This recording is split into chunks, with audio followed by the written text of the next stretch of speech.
제8장. 그러므로 이제 그리스도 예수 안에 있는 자에게는 결코 정죄함이 없나니, 이는 그리스도 예수 안에 있는 생명의 성령의 법이 죄와 사망의 법에서 너를 해방하였습니다.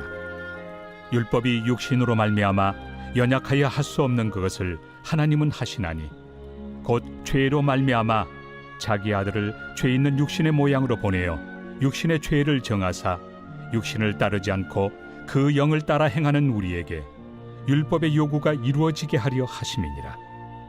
육신을 따르는 자는 육신의 일을, 영을 따르는 자는 영의 일을 생각하나니, 육신의 생각은 사망이요 영의 생각은 생명과 평안이니라. 육신의 생각은 하나님과 원수가 되나니, 이는 하나님의 법에 굴복하지 아니할 뿐 아니라 할 수도 없습니다. 육신에 있는 자들은 하나님을 기쁘시게 할 수 없느니라. 만일 너희 속에 하나님의 영이 거하시면 너희가 육신에 있지 아니하고 영에 있나니, 누구든지 그리스도의 영이 없으면 그리스도의 사람이 아니라. 또 그리스도께서 너희 안에 계시면 몸은 죄로 말미암아 죽은 것이나 영은 의로 말미암아 살아있는 것이니라. 예수를 죽은 자 가운데서 살리신 이의 영이 너희 안에 거하시면 그리스도 예수를 죽은 자 가운데서 살리시니가 너희 안에 거하시는 그의 영으로 말미암아 너희 죽을 몸도 살리시리라. 그러므로 형제들아, 우리가 빚진 자로 돼 육신에게 져서 육신대로 살 것이 아니니라. 너희가 육신대로 살면 반드시 죽을 것이로되 영으로서 몸의 행실을 죽이면 살리니, 무릇 하나님의 영으로 인도함을 받는 사람은 곧 하나님의 아들이라. 너희는 다시 무서워하는 종의 영을 받지 아니하고 양자의 영을 받았으므로 우리가 아빠 아버지라고 부르짖느니라. 성령이 친히 우리의 영과 더불어 우리가 하나님의 자녀인 것을 증언하시나니, 자녀이면 또한 상속자 곧 하나님의 상속자요 그리스도와 함께한 상속자니, 우리가 그와 함께 영광을 받기 위하여 고난도 함께 받아야 할 것이니라. 생각하건대 현재의 고난은 장차 우리에게 나타날 영광과 비교할 수 없도다. 피조물이 고대하는 바는 하나님의 아들들이 나타나는 것이니, 피조물이 허무한데 굴복하는 것은 자기 뜻이 아니요 오직 굴복하게 하시는 이로 말미암음이라. 그 바라는 것은 피조물도 썩어짐의 종로로 탄 데서 해방되어 하나님의 자녀들의 영광의 자유에 이르는 것이니라. 피조물이 다 이제까지 함께 탄식하며 함께 고통을 겪고 있는 것을 우리가 아느니라. 그뿐 아니라 또한 우리 곧 성령의 처음 익은 열매를 받은 우리까지도 속으로 탄식하여 양자될 것 곧 우리 몸의 속량을 기다리느니라. 우리가 소망으로 구원을 얻었음에 보이는 소망이 소망이 아니니 보는 것을 누가 바라리요. 만일 우리가 보지 못하는 것을 바라면 참음으로 기다릴지니라. 이와 같이 성령도 우리의 연약함을 도우시나니, 우리는 마땅히 기도할 바를 알지 못하나 오직 성령이 말할 수 없는 탄식으로 우리를 위하여 친히 간구하시느니라. 마음을 살피시는 이가 성령의 생각을 아시나니, 이는 성령이 하나님의 뜻대로 성도를 위하여 간구하심이니라. 우리가 알거니와 하나님을 사랑하는 자 곧 그의 뜻대로 부르심을 입은 자들에게는 모든 것이 합력하여 선을 이루느니라. 하나님이 미리 아신 자들을 또한 그 아들의 형상을 본받게 하기 위하여 미리 정하셨으니, 이는 그로 많은 형제 중에서 맏아들이 되게 하려 하심이니라. 또 미리 정하신 그들을 또한 부르시고, 부르신 그들을 또한 의롭다 하시고, 의롭다 하신 그들을 또한 영화롭게 하셨느니라. 그런즉 이 일에 대하여 우리가 무슨 말 하리요? 만일 하나님이 우리를 위하시면 누가 우리를 대적하리요? 자기 아들을 아끼지 아니하시고 우리 모든 사람을 위하여 내주시니가 어찌 그 아들과 함께 모든 것을 우리에게 주시지 아니하겠느냐? 누가 능히 하나님께서 택하신 자들을 고발하리요? 의롭다 하신 이는 하나님이시니 누가 정죄하리요? 죽으실 뿐 아니라 다시 살아나신 이는 그리스도 예수시니, 그는 하나님 우편에 계신 자요 우리를 위하여 간구하시는 자시니라. 누가 우리를 그리스도의 사랑에서 끊으리요? 환난이나 곤고나 박해나 기근이나 적신이나 위험이나 칼이랴. 기록된 바 우리가 종일 주를 위하여 죽임을 당하게 되며 도살당할 양같이 여김을 받았나이다 함과 같으니라. 그러나 이 모든 일에 우리를 사랑하시는 이로 말미암아 우리가 넉넉히 이기느니라. 내가 확신하노니 사망이나 생명이나 천사들이나 권세자들이나 현재 일이나 장래일이나 능력이나 높음이나 깊음이나 다른 어떤 피조물이라도 우리를 우리 주 그리스도 예수 안에 있는 하나님의 사랑에서 끊을 수 없으리라.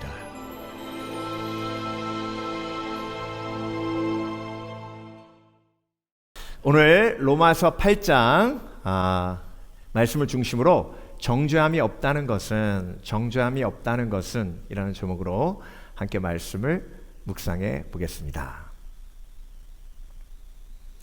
여러분, 로마서 8장 처음부터 끝까지 쭉 읽으시니까 우리가 알고 있는 유명한 말씀이 여기 많이 들어있잖아요. 그리고 처음부터 끝까지 너무 정말 복음의 진수, 그리고 말씀이 참 좋다라는 느낌이 듭니다. 예. 그리고 하나님의 사랑이 가득 그 속에 담겨져 있고요. 그런데 우리가 정말 성경의 어떤 구절도 암송하면 좋지만 로마서 8장 1절 2절 말씀은 영적 전쟁에서 가장 중요한 도구가 되는 그런 양날선 검과 같은 말씀입니다. 로마서 8장 1절 2절 이와 같이 그러므로 예수 그리스도 안에 있는 자에게는 결코 정죄함이 없나니 예수 그리스도의 생명의 성령의 법이 죄와 사망의 법에서 우리를 자유케 하셨느니라. 이렇게 말씀하셨습니다. 여러분, 사도 바울이요, 신약 성경의 반을 썼는데요, 사도 바울도 오라 나는 공고한 자로다라는 고백을 했어요. 로마서 7장이죠. 그 7장 바로 다음에 8장에 나오죠. 사도 바울이 오라 나는 공고한 자로다라고 고백한 건 뭐예요? 마음속에 선을 행하고자 하는 마음이 있는데 또 한편으로 육신의 정욕을 쫓고자 하는 마음이 있어서 두 마음이 어떻게 한다고요? 싸운다고요. 그 속에서 일어나는 게 정죄예요. 정죄. 그러니까 오라 나는 공고한 자라는 고백이 나오는 겁니다. 여러분, 우리가 알게 모르게 매일매일 정죄함에 시달리고 있어요. 그런데 여러분, 깨달으셔야 되는 게 뭐냐면요, 하나님은 절대로 정죄하는 분이 아닙니다. 하나님은 정죄하는 분이 아니기 때문에 정죄하는 음성은 100% 어디로부터 와요? 사단, 특별히 내 육신으로부터 와요. 아니, 목사님, 하나님도 막 구약성경 보면 막 정죄하시는데요? 그걸 하나님 오해한 거예요. 여러분, 아담이 죄 지었을 때요, 하나님이 아담을 정죄하셨습니까? 아니면 찔리게 하셨습니까? 찔리게 하셨죠. 찔리게 하신 건 정죄가 아니라 찔리게 해서 회개로 인도하시기 위함이에요. 그래서 아담아 왜 선악과 따먹었느냐 하신 게 아니고 아담아 어디 있느냐 하셨죠. 여러분, 가인이 아벨 쳐 죽였을 때요, 하나님이 가인한테 뭐라고 하셨어요? 너 왜 아벨 죽였어? 이렇게 얘기하셨어요? 뭐라고 하셨어요? 내 아우가 어디 있느냐 하셨잖아요. 베드로가 예수님 3번 부인했을 때 너 왜 나 3번 부인했냐 이렇게 하셨어요? 아니면 모닥불 피워놓고 아침 조반 준비해 놓으시고 기다리셨어요? 베드로가 모닥불에서 예수님 3번 부인했거든요. 그러니까 그걸 통해서 베드로에게 뭐 하신 거예요? 찔리게 하신 거예요. 여러분, 하나님은요 절대 정죄하는 분이 아닙니다. 그러니까 정죄는 처음부터 끝까지 누가 하는 거예요? 뱀이 하는 거예요. 그래서 요한계시록에 사단을 뭐라고 표현하죠? 참소하는 자라고 표현하죠. 그 참소가 condemnation이에요. 정죄하는 자.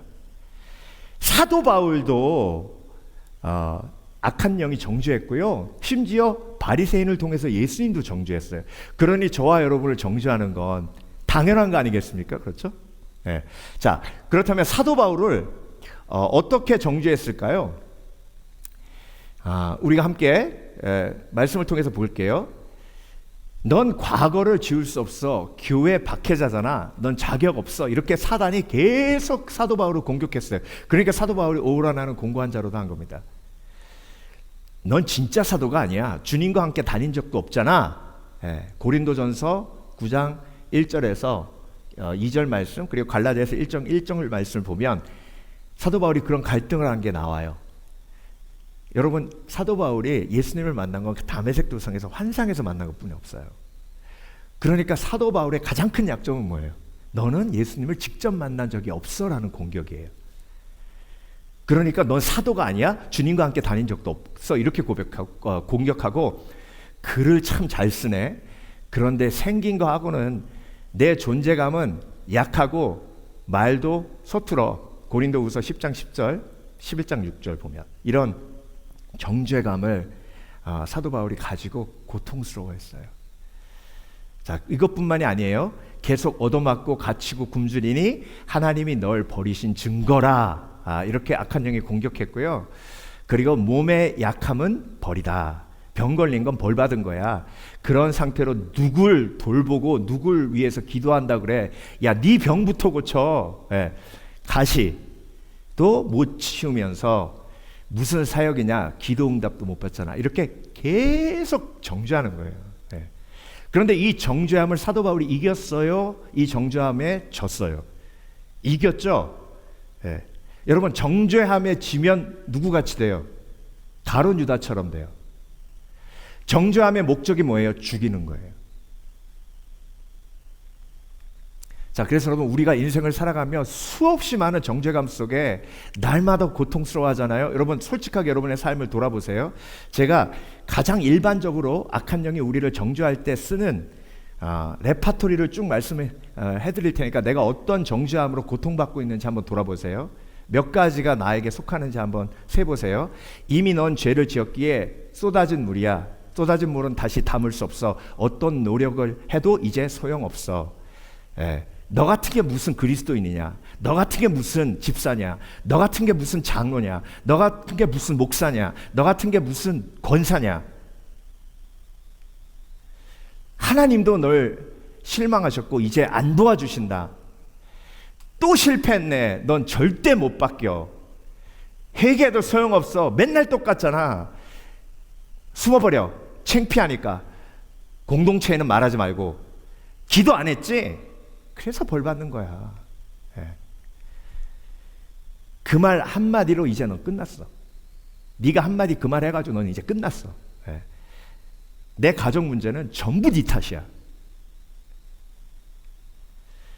저 사람은 하는데 너 뭐해 못하니?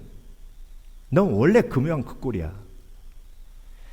내가 섬기면 사람들만 상처받아. 그러니까 아무 짓도 하지 마.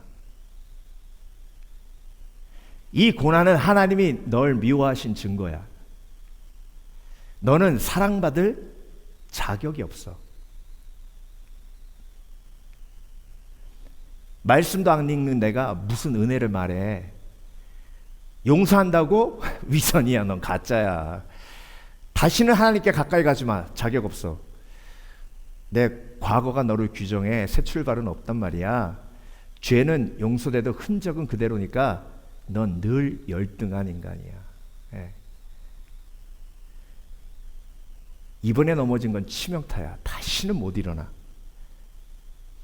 여러분, 이런 모든 내 속의 정죄를 어떻게 이기세요? 여러분, 제가 쭉 읽어드렸는데요. 어디서 많이 듣던 소리 아니에요? 여러분, 이 모든 정죄를 어떻게 이기시냐고요? 이걸 못 이기면 결국 나는 쓸모없는 인생이 돼요. 그래서 예수님께서 우리에게 선포하셨어요. 정죄함이 없다. 정죄함이 없다. 그리스도 예수 안에 있는 자에게는 결코 그냥 없는 게 아니라 결코 없어요. 예. 그 이유가 뭐냐면 예수 그리스도의 생명의 성령의 법이 죄와 사망의 법에서 우리를 뭐 하셨기 때문에? 자유케 하셨기 때문에. 이 말씀이 조금 어려워요. 그러니까 오늘 제가 아주 쉽게 설명드릴게요. 정죄함이 없다는 것은 어떤 의미인지 요 세 가지로 딱 기억하시고 내 삶 속에는 결코 정죄함이 없음을 깨달으시길 주의 이름으로 축원합니다. 정죄함은 없는데 뭐만 있어요? 찔림은 있어요. 찔림이 있으면 뭐 하면 돼요? 회개하면 돼요. 자, 그렇다면 정죄함이 없다는 건 세 가지로 여러분 설명을 드릴게요. 첫 번째, 그리스도의 보호 안에 있다는 뜻입니다. 자, 우리에게 정죄가 먹히지 않는 이유는요, 예수님이 우리를 보호하시기 때문이에요. 그래서 그러므로 예수 그리스도 안에 있는 자에게는 결코 정죄함이 없다 그랬죠. 예수 그리스도 안에 있다는 건 예수님이 우리를 뭐 하신다는 얘기예요? 보호하신다는 얘기예요. 율법이 육신으로 말미암아 연약하여 할 수 없는 그것을 하나님은 하시나니 그 죄로 말미암아 자기 아들을 죄 있는 육신의 모양으로 보내어 육신의 죄를 뭐하사? 정하사, 깨끗게 하사. 육신을 따르지 않고 그 영을 따라 행하는 우리에게 율법의 요구가 이루어지게 하려 하십니다. 율법의 요구가 뭐예요? 의죠. 그렇죠? 우리의 노력으로 의로움을 받은 게 아니라 예수 그리스도의 보호하심으로, 예수 그리스도의 십자가의 죽으심으로 우리가 정함을 받고 의롭다 칭함을 받았기 때문에, 예수 그리스도께서 우리를 보호하시기 때문에 정죄함이 없는 거예요. 자, 오늘 본문에 헬라어 원어를 보면 법정 용어가 엄청나게 많이 나와요. 그 법정 용어 속에 우리가 지혜를 얻을 수 있는데요. 여러분, 가늠하다 현장에 붙들린 여인 있죠. 그렇죠? 그 가늠하다 현장에 붙들린 여인의 그 모습이 마치 법정이라고 생각하시면 돼요. 그 법정에서 그 여인을 정죄하는 사람들이 검사예요. 검사. 그 검사가 구형을 하죠. 어떤 구형을 합니까? 사형. 그래서 뭘 들고 있어요? 돌을 들고 있죠. 자, 그러면 그 여인은 피고예요. 그런데 예수님이 갑자기 나타나셔서 죄 없는 자가 돌로 치라 하십니다. 예수님은 법정에서 어떤 역할을 하신 거예요? 변호사 역할을 하신 거예요. 그러니까 하나님이 그 여인의 죄를 어떻게 하세요? 판사 되신 하나님이 사하세요. 그러니 돌을 놓고 사람들이 흩어지는 겁니다. 이게 저와 여러분의 마음속에 매일 일어나는 일이에요. 아무도 몰라도, 우리가 지은 죄 아무도 몰라도 누구나 알아요. 난 알아요. 내 속에 있는. 그러니까 그걸 붙들고 악한 영이 나를 돌로 치려고 해요. 그러면 그 돌을 맞지 않기 위해서 누굴 의지해야 돼요? 예수 그리스도를 의지해야 돼요. 예수 그리스도를 의지하면 그 돌을 내려놓게 하나님이 판결하세요.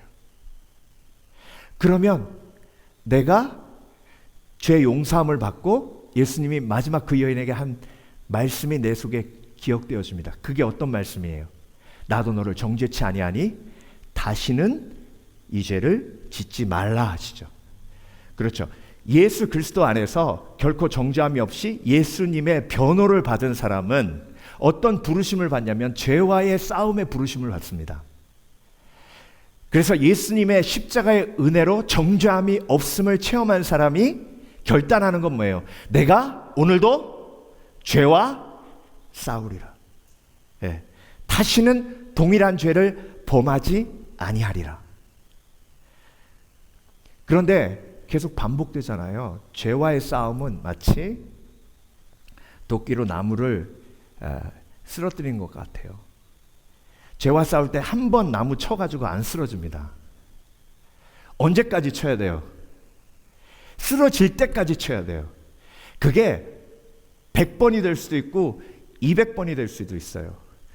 그렇지만 내가 계속해서 도끼질을 하고 있다는 거에 의미가 있는 거예요.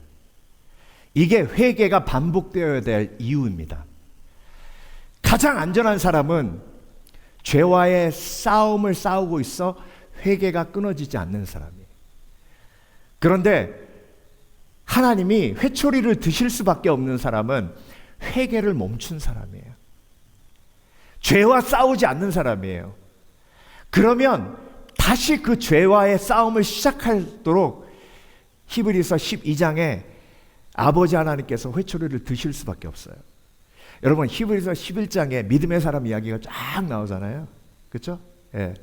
아브라함부터 모세에 쫙 믿음의 사람이 쫙 나와요. 쫙 나오는데 예. 히브리서 11장의 믿음의 영웅들을 보면 내 믿음은 아무것도 아닌 것 같아요. 예. 그런데 히브리서 12장으로 딱 넘어가면 그 믿음의 사람들이 어떻게 믿음의 사람이 됐는지를 보여주세요. 무슨 말씀으로?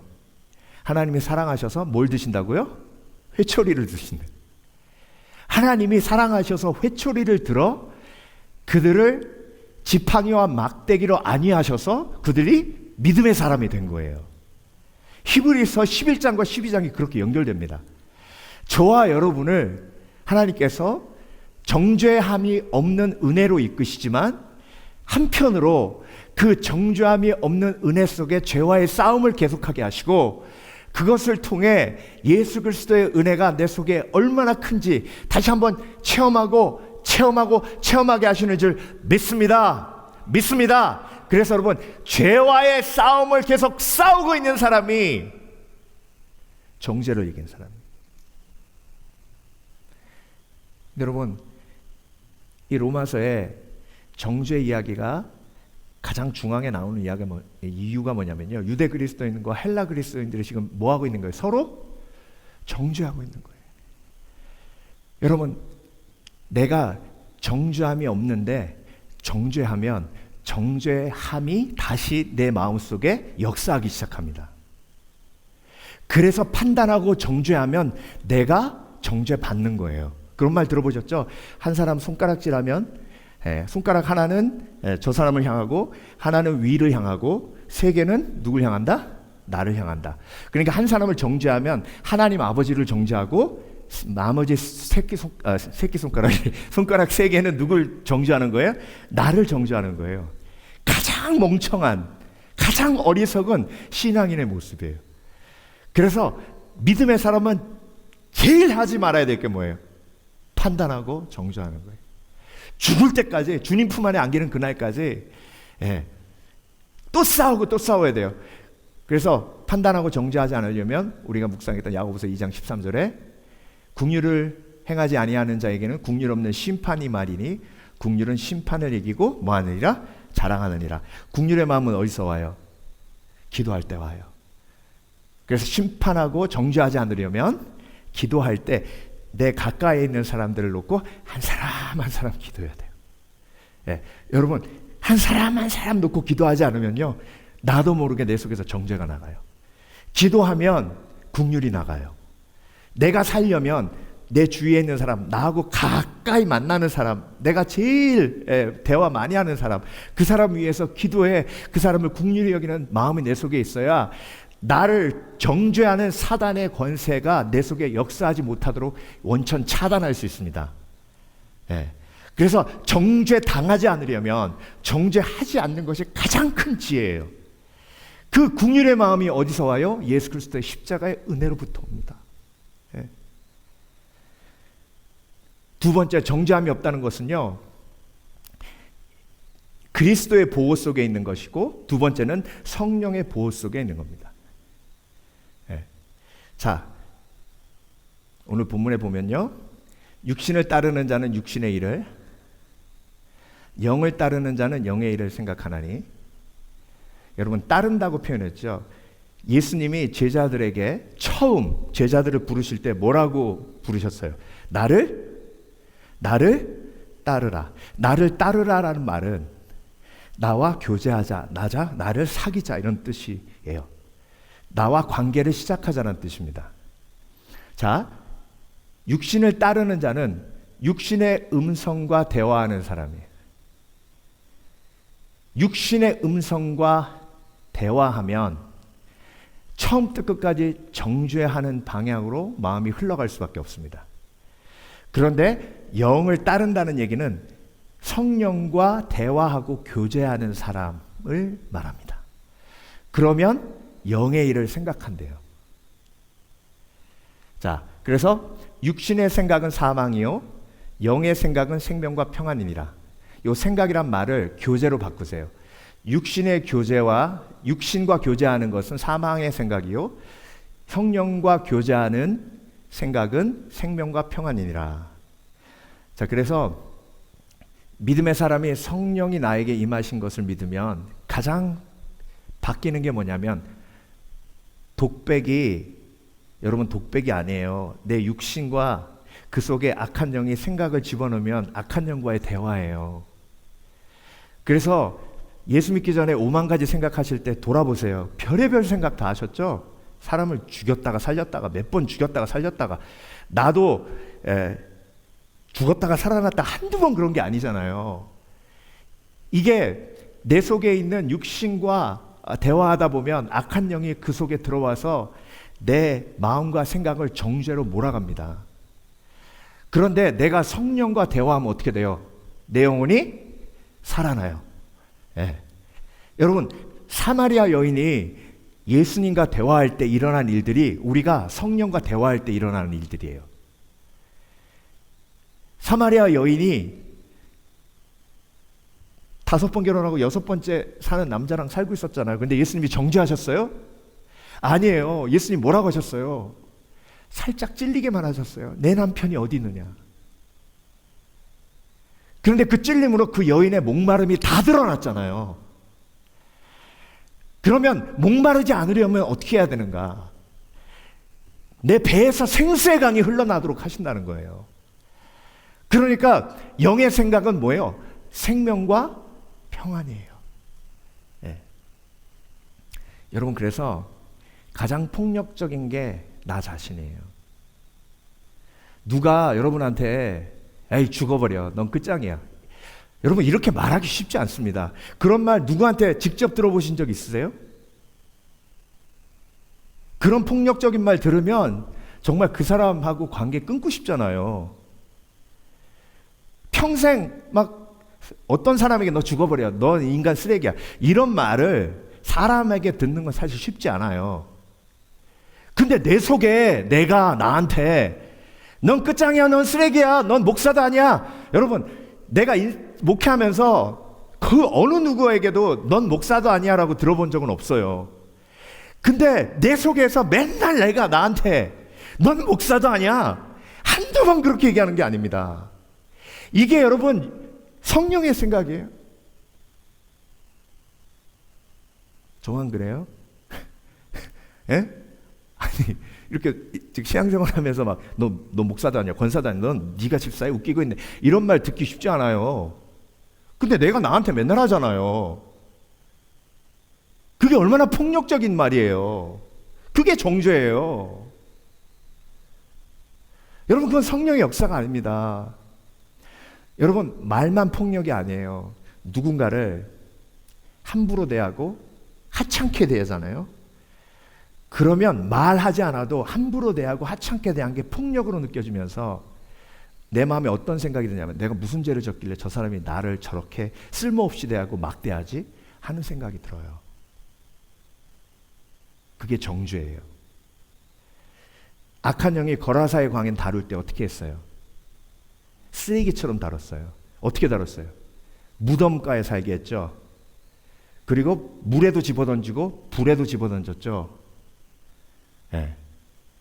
귀신 들린다는 게 뭐예요? 악한 영에게 사로잡힌다는 게 뭐예요? 그렇게 쓸모없는 쓰레기 취급당하는 거예요. 근데 여러분, 예수님은요 단 한 사람의 영혼도 함부로 대하지 않으셨습니다. 그 역사가 성령의 역사예요. 성령과 대화하면요 성령이 얼마나 젠틀한 영이신데요. 성령과 대화한 사람이 성령님을 통해서 대화법을 배우는 거예요. 여러분, 욥기 마지막에 하나님이 쭉 질문하시잖아요.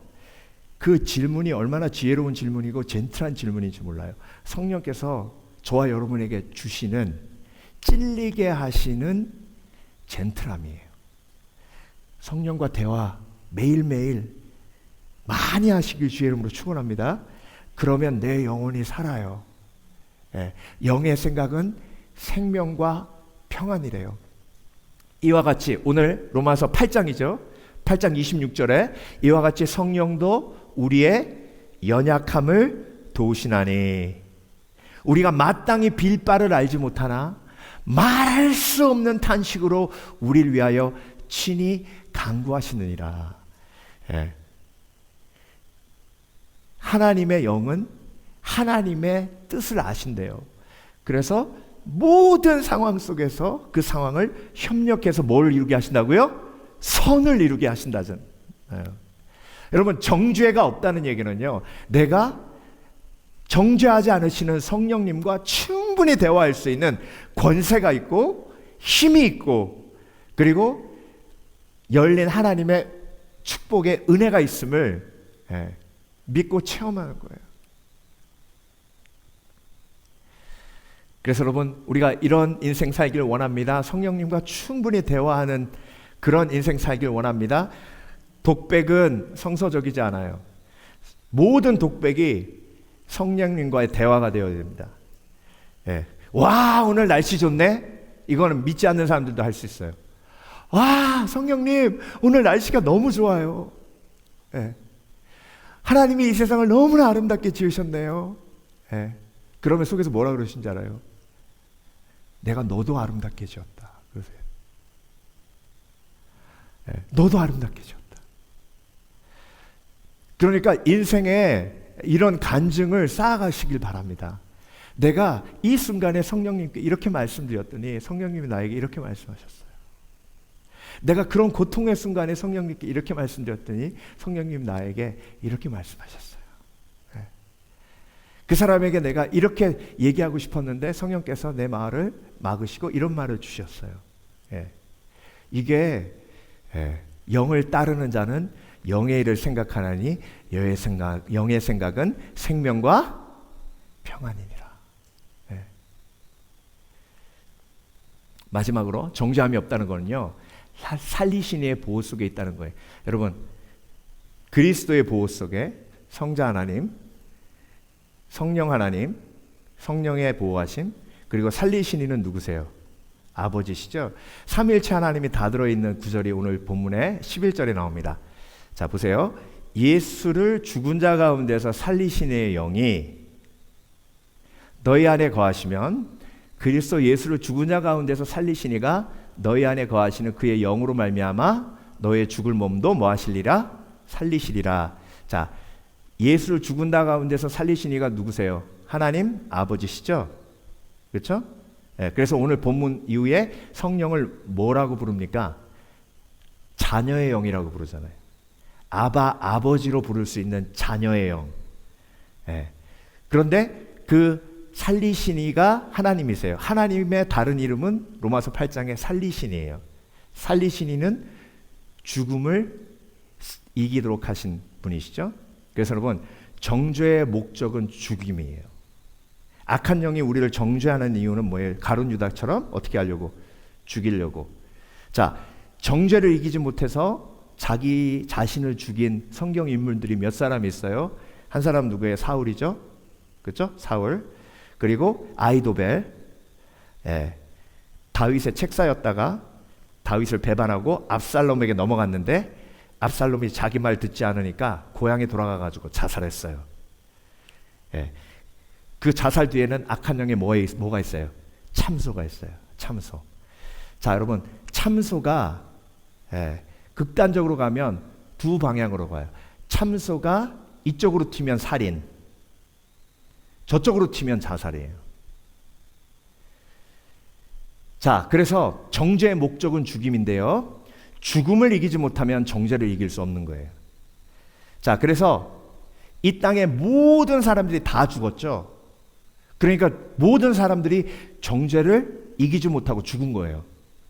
재판에서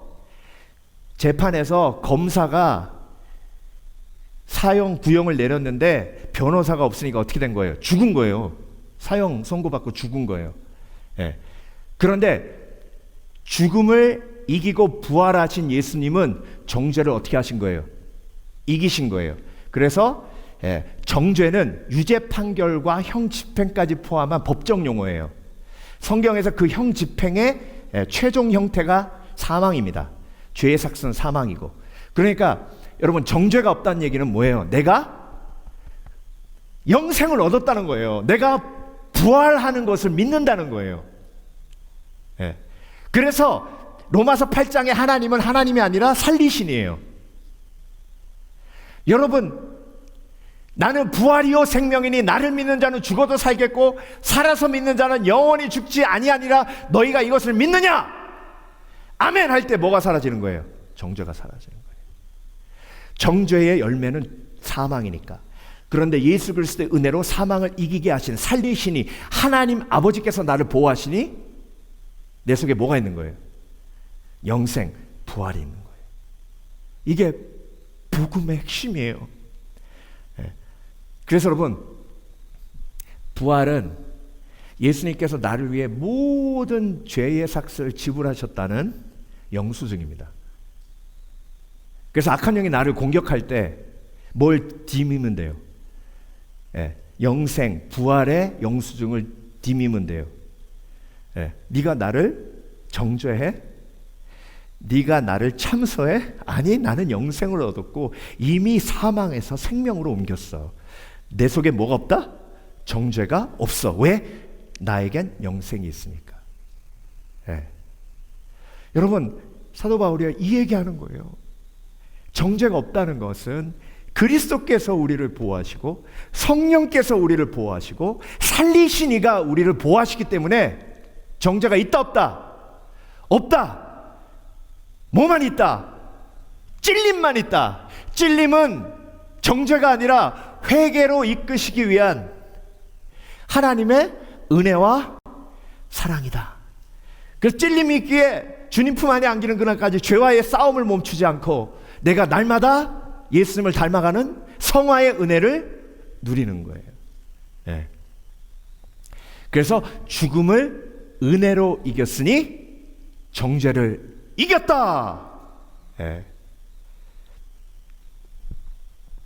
담대하게 그분을 아버지라 부르라 라는 빌키스 쉐이크라는 자매님의 책이 있습니다. 오래된 책이에요. 1968년에 빌리그리함 목사님이 싱가포르에서 우리나라에서 했던 크루세이드처럼 어마어마한 전도 집회를 했습니다. 그 전도 집회 때 이 빌키스 쉐이크 자매님이 간증했어요. 파키스탄에서 자랐습니다. 파키스탄에서 귀족 가정에서 자랐는데요. 이 자매가 성경 읽다가 예수님을 만나가지고 믿음을 고백하니까 집안 모든 사람들이 다 걸레 취급하고 종들도 다 떠났대요. 나 저런 주인 섬기기 싫다 그러고 종들까지 다 떠나고, 그리고 심지어 이웃 사람들이 와서 방화하죠. 죽음의 위협을 하죠. 그래서 결국은 사마리탄 펄스라는 단체에서 이 자매를 미국으로 첩보 작전 비슷하게 해가지고 데려와가지고 미국에서 말년은 보냈습니다. 그 자매의 이 빌키스 쉐이크의 자매라고 하긴 그렇고 이제 돌아가셨으니까 믿음의 한 여인의 고백을 우리가 이 책을 통해서 볼 텐데요. 나는 파키스탄에서 자라며 하나님을 멀리 아주 높고 두려운 분으로만 배웠습니다. 늘 규칙을 지키고 실수하지 않으려 애쓰며 마음속엔 보이지 않는 재판장이 나를 신문하는 듯한 느낌이 따라다녔습니다. 넌 충분하지 않아. 내가 한 기도도 선행도 모자라. 이것이 내 내면의 목소리였고 나는 정죄의 무게 속에 살았습니다. 그 무게가 가장 짙어지던 어느 시기 설명하기 어려운 꿈과 내적 부르심이 나를 성경으로 이끌었습니다. 나는 꾸란과 성경을 나란히 펴놓고 하나님 진리가 어디에 있는지 스스로 말씀해 주십시오 라고 기도했습니다. 그러다 마태복음에서 하늘에 계신 우리 아버지여라는 기도를 읽는 순간 내 안에서 문이 하나 열리는 것을 느꼈습니다. 아버지, 아버지, 하나님을 그렇게 불러도 되는가? 두려움이 먼저 올라왔습니다. 그러나 이상하게도 그 단어를 입술로 내뱉을수록 마음엔 설명할 수 없는 평안이 스며들었습니다. 마치 멀리 계시던 분이 바로 곁으로 오신 듯 했습니다. 나는 조심스럽게 속삭였습니다. 아버지. 그 한마디가 나의 신앙을, 나의 존재를 바꾸었습니다. 하나님은 나를 신문하는 재판장이 아니라 나를 품으시는 아버지셨습니다. 그날 이후 나는 하나님께 질문하고 일상을 아뢰고 두려움을 토해내는 법을 배웠습니다. 낯설고도 놀라운 친밀감 속에서 내 마음은 점점 자유를 맛보았습니다. 물론 정죄의 속삭임이 완전히 사라진 것은 아닙니다.